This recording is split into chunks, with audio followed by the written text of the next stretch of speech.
Alors,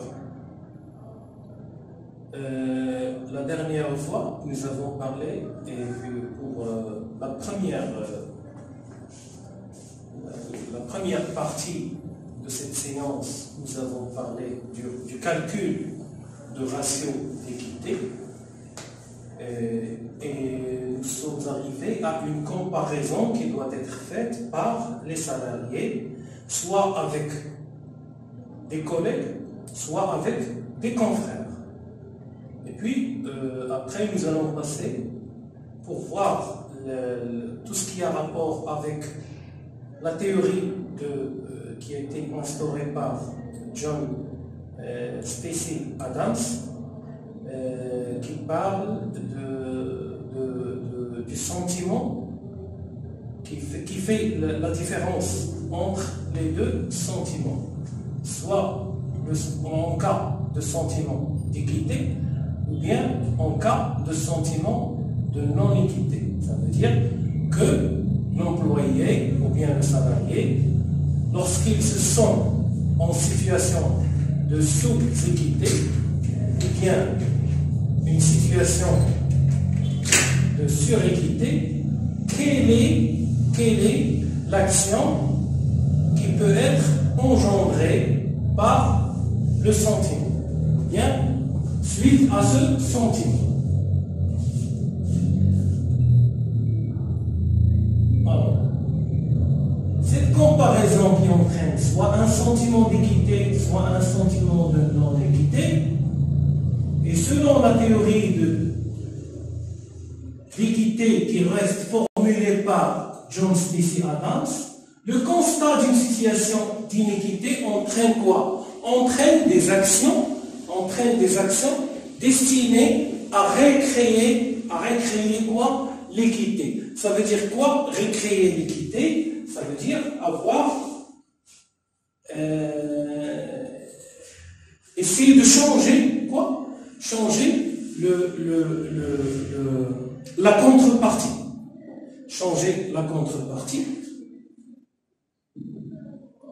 La contrepartie donnée, ou bien cette contrepartie, les clients d'abord dans une entreprise. Et comment va-t-il faire? Le constat d'une situation d'inéquité entraîne des actions destinées à recréer l'équité. En situation de sous-équité, il y a deux situations. La première, c'est la sous-équité, ça veut dire qu'il y a une situation de non-équité, ou bien iniquité. Le salarié essaie d'accroître sa rétribution. Le salarié essaie d'accroître sa rétribution. Lorsqu'il sent qu'il y a un sentiment de sous-équité, كتكون عنده واحد بحال قلتي حس بالحقره. Donc le comportement هنا il change. Maintenant, le comportement dit le salarié, il change. Comment il se change le comportement? Il essaie d'accroître sa rétribution en faisant deux choses. Soit en réclamant, il réclame à chaque fois, ah, la situation ne va pas, moi j'ai fait tant et tant de réalisations, et je n'ai pas eu la chance d'avoir mes droits, je n'ai pas eu la chance d'avoir un bon salaire, etc. Ou en trichant. Ou en trichant, ça veut dire quoi? Il procède à des... Non, mais quand vous dites en trichant, ça veut dire qu'il تبدل ليه السلوكيات ديالو، ما كيبقاش هذاك ليتيك اللي هو il peut violer l'éthique de l'entreprise. كيولي كتولي عنده une autre personnalité. كيولي عنده un autre comportement envers sa société. بحال قلتي كيولي عندك واحد العدو داخل الدار. Tu sais, donc عدو داخل الدار. بحالاش qui dit déjà, il commence par la réclamation. En plus de ça, il procède à l'action de triche. Alors, en trichant, que va-t-il faire? Que va-t-il faire? Il procède au détournement des fournitures.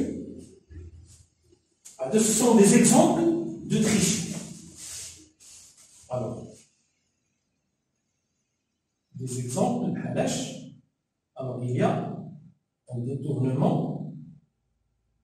de fournitures. Utilisation personnelle d'équipement. À deux des exemples. C'est quoi détournement de fourniture? Détournement de fourniture, je ne sais pas. داز اليوم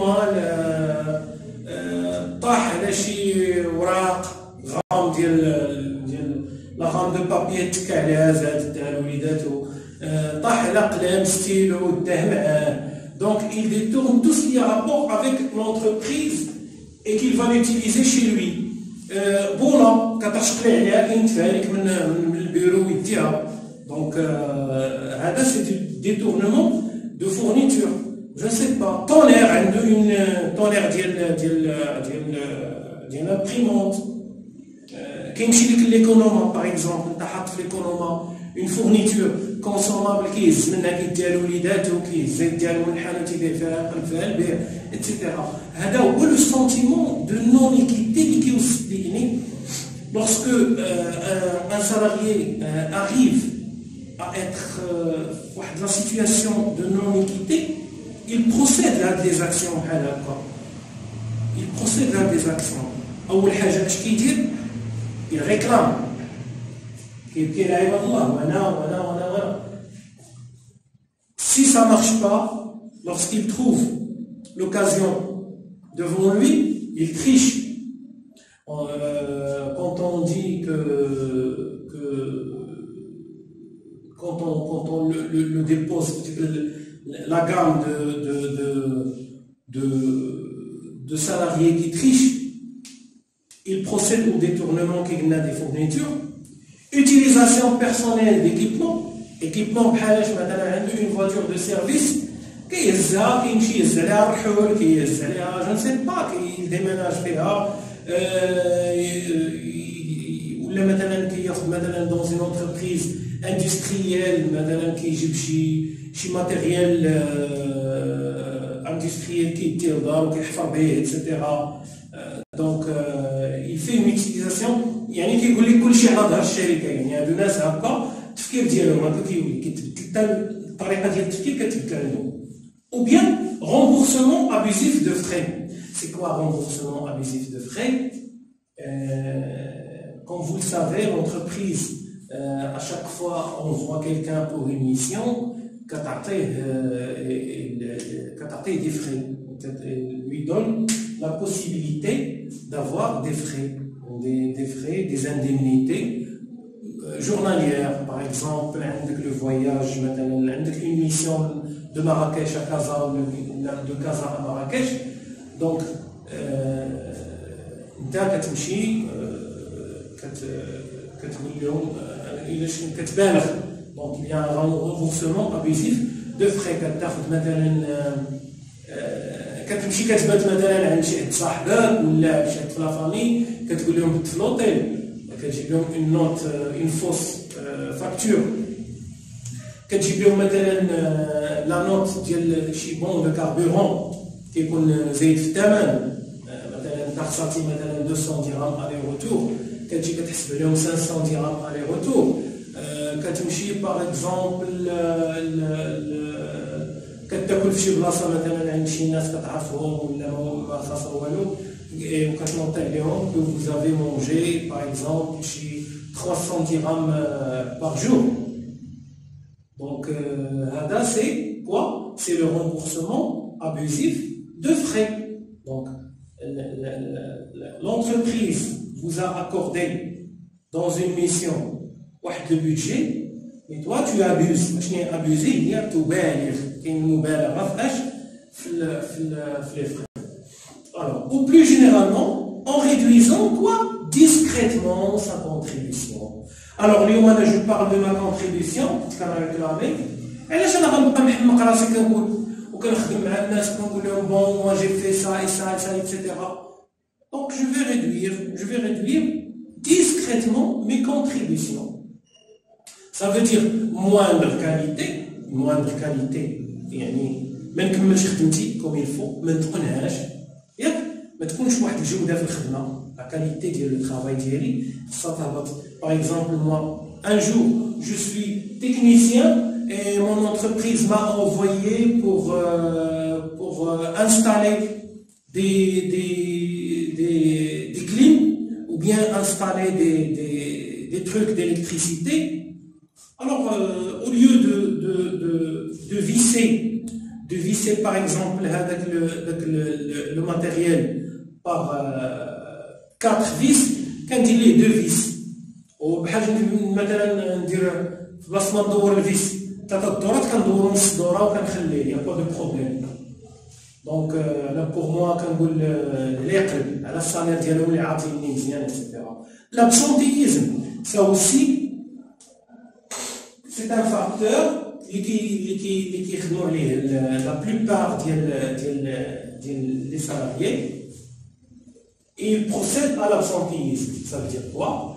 كيبانك عليهم لي سيرتيفيكا، انا اليوم مريض، انا مات ليا شده، حتى كيقتل لا فامي ديالو كلها. دونك يا هاد لو جون ديال الناس. Ralentissement. Quand on parle de ralentissement, c'est quoi ralentissement? Ça veut dire ديك لا كادونس وديك لو ديناميزم اللي كنت كنمشي بيه وديك السرعه وداك الشيء ما كيبقاش. كيوليو تيقولوا علاش دابا لا بلوبار كيقول لك اسيدي اللي بغى يربح العام طويل. اشنا هي؟ هادي هي رالونتيسمون. دونك حنا هنا شويه علينا، مالنا حنا على المال الزربانين، خليهم مثلا عطاوني واحد لو دوسيي que je peux le finir en une demi-heure. كنعطيه 4 heures ولا 5 heures ولا يومين ولا 3 ايام شويه علينا. Non coopération. Non coopération. C'est quoi non coopération? J'ai من coopérer. شنو coopérer هي être solidaire، نتعاون مع الناس.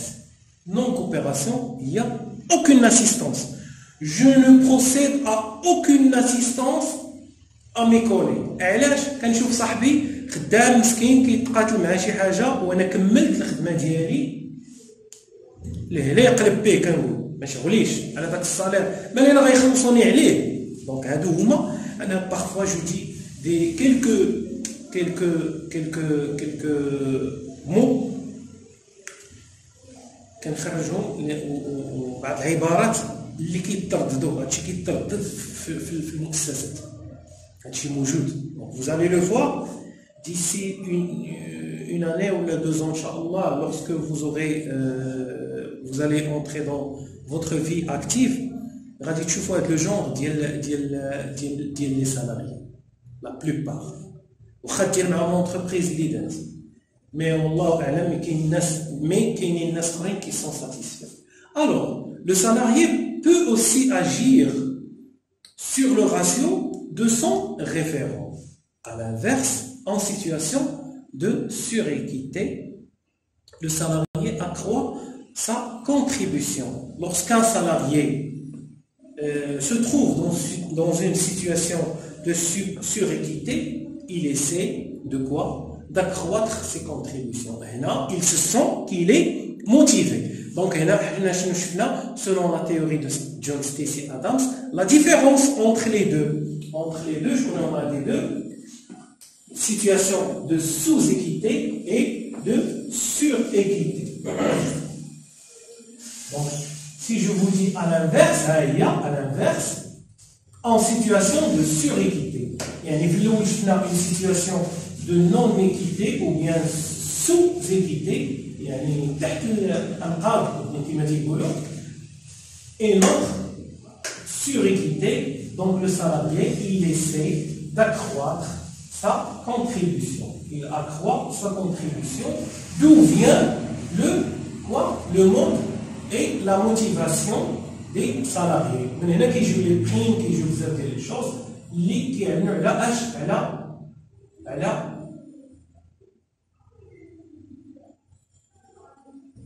la meilleure contribution.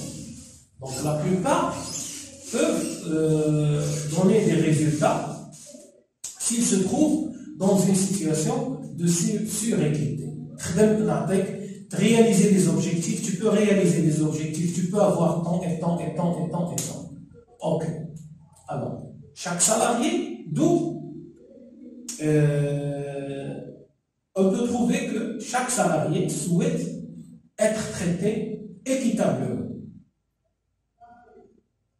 Il souhaite être équité.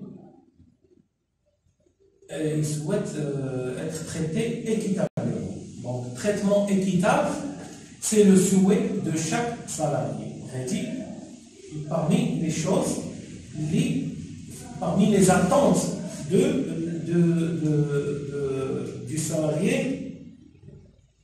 du salarié pour le DRH.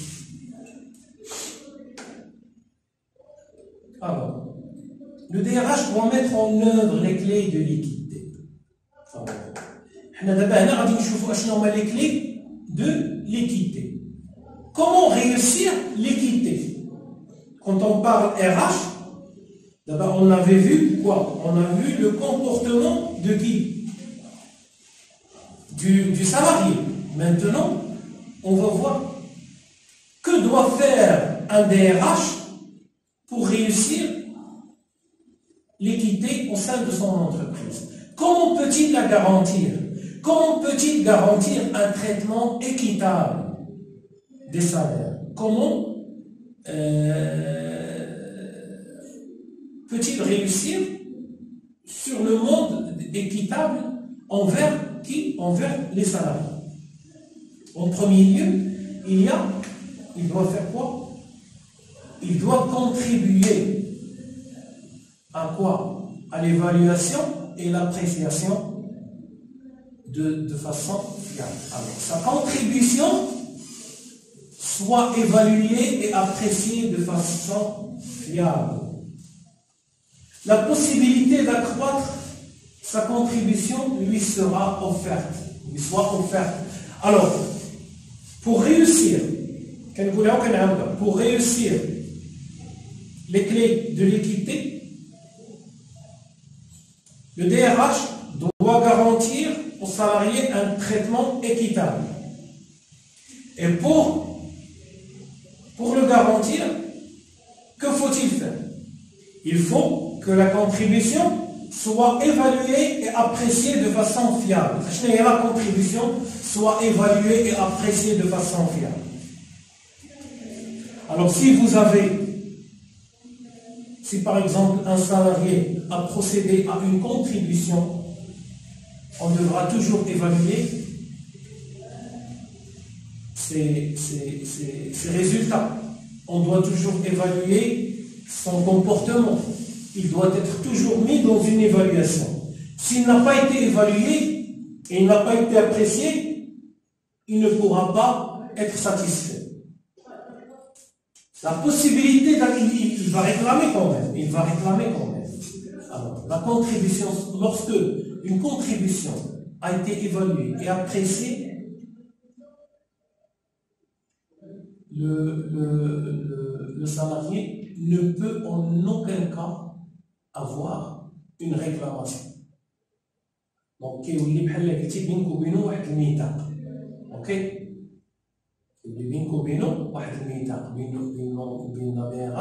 le salarié.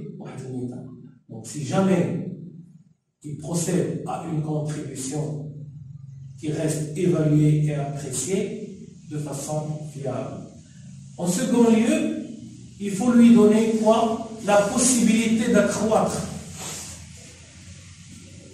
sa contribution. Lui offrir les conditions et des possibilités pour qu'il puisse accroître sa contribution. Mais il y a des résultats, ok? Donc, il y a parmi les clés de réussite. Le lien entre contribution et rétribution soit clair et explicite. Donc, le lien entre contribution et rétribution soit clair et explicite. Donc, il faut toujours avoir une liaison entre les deux, entre la contribution et la rétribution. Donc il faut avoir un lien entre contribution et rétribution, ou avec le lien il doit être clair et explicite. Par exemple, la clarté le poste كتقول لي bon غادي نعطيك تخدم، غادي نعطيك لا بروسيدور غادي تتبعها. اوكي الا تبعتي هاد لا بروسيدور غادي تنجح في الخدمات ديالك. علاش؟ لان كاينه اون كلارتي، وريتك واحد التكست غادي تتبعو، وريتك واحد لا بروسيدور. الا حطيتك انت خدام في البوست ما كتعرفش شنو كدير ونجي نتحاسب معاك غتقول لي ودي راه ما عطيتنيش النص. دونك هنا ما كايناش اون ريوسيت، اون نو بو با ريوسير. ولا لا؟ Le lien entre accroissement de la contribution et accroissement de la rétribution soit précisé. Il faut يعني خصك تحدد ليه le lien entre les deux cas, l'accroissement de contribution et l'accroissement de la rétribution. Donc les deux liens, lien entre contribution et rétribution, il soit clair, explicite, et lien entre accroissement de la contribution et accroissement de la rétribution doit être précisé. Les deux liens. Les règles soient respectées. Il faut respecter les règles. Il faut comparer, donner des règles, déposer des règles, et il faut les respecter. Rien que pour être dans les normes. Dans les normes. La communication sur la contribution attendue. C'est quoi la communication sur la contribution attendue? Sur les règles et sur les décisions soient pertinentes. Donc, il y a une liaison. La communication et la communication sur la contribution attendue, sur les règles et sur les décisions soient pertinentes. Donc, il y aura toujours une liaison entre la communication, la contribution, les règles et les décisions. Donc, voilà, une liaison. C'est bon? Alors, ces points nécessitent quoi? Une intervention du DRH. Ces points nécessitent une intervention du DRH. Pourquoi faire? Pour élaborer les outils afin d'évaluer la contribution, de déterminer la rétribution et de définir les rôles.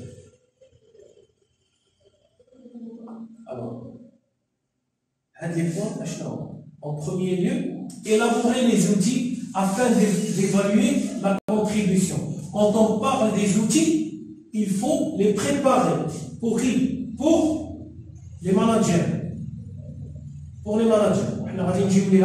Pour voir c'est quoi le rôle des managers dans ce sens. Donc il y a toujours il y a une liaison.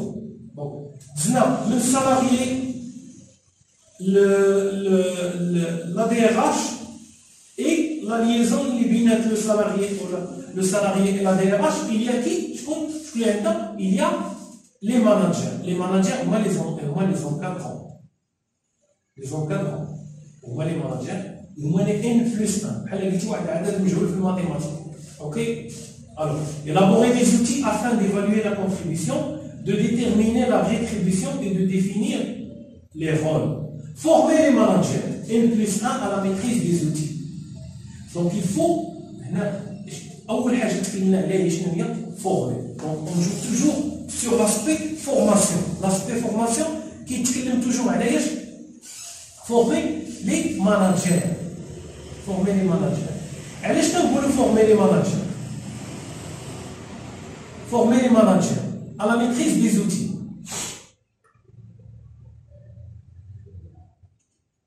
أنا كنتسنى في هذه لا كيستيون لا بروشين فوا إلا ما عرفتش ما فهمتوش كاع عطوني من كيستيون نجاوبكم عليها. Bon, انا نقول لكم دابا الا ما فهمتوهاش اللي ما فهمهاش يقول لي يعطيني لا كيسيون.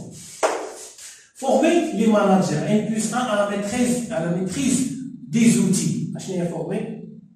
Donc, il y a toujours une formation. La formation, elle est toujours issue de la DRH. Les managers à la maîtrise des outils. Les outils, les outils informatiques, les outils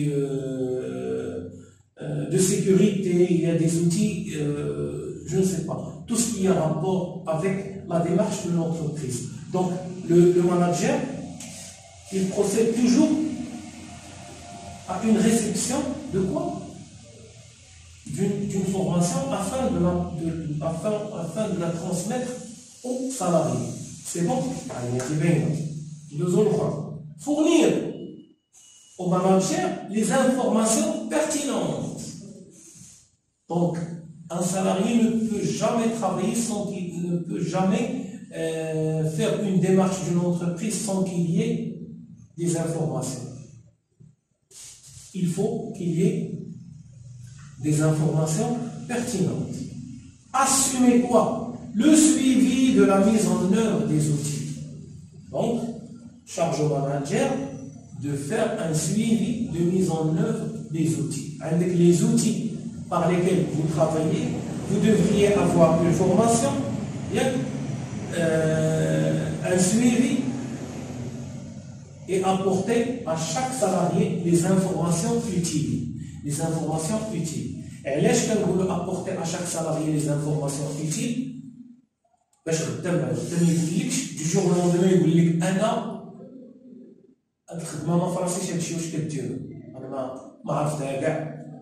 ou bien qu'il y ait un changement au niveau d'une procédure. Il vous dit que je n'ai pas eu l'information. Je connais ma galère, c'est le manager, c'est la hiérarchie. Donc essayez de parler avec lui. Alors le DRH, dans ce cas, joue un rôle d'information particulièrement important. Pourquoi il joue un rôle particulièrement important? Parce qu'il veille à ce que les informations pertinentes pour le salarié et son supérieur hiérarchique soient disponibles au moment opportun. Donc, rien que pour réussir le sentiment d'équité et pour avoir une égalité de traitement,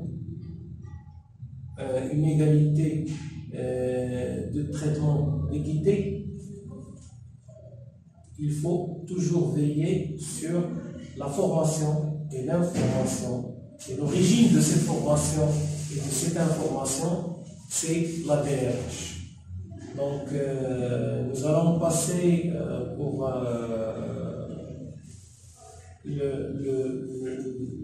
la rubrique employabilité et sécurisation du parcours professionnel après cette pause.